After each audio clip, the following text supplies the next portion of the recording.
মামা রাত তো অনেক হয়ে গেছে, আপনি কোন ঘরে শোবেন? পাঁচ ঘরে নাকি? না না, তুমি মা ভাগ্নে একসাথেই ঘুমাবো। দেরি খাওয়ার সময় তোমাকে ডেকে দিতে হবে না।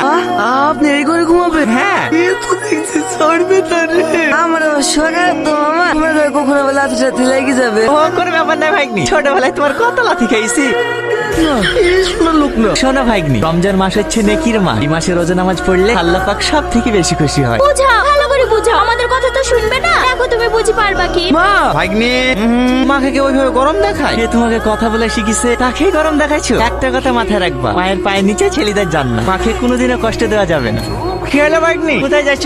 একটু পোষা ফিরতে যাচ্ছি। বসা ফিরতে পানি লিবা। ঠিক আছে মামা। কি বাবা তুই? মামা এসছে, বাড়িতে থাকলে ভোরবেলা রোজা করার লেগে ডাকবি। আজকে তোদের বাড়িতে থাকবো।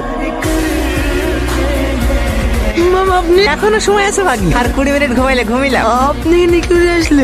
আর একটু ঘুমাবে নাকি মামা? না, না। তাহলে চলো মামা, একটু ধুই শাড়িটা করে কি।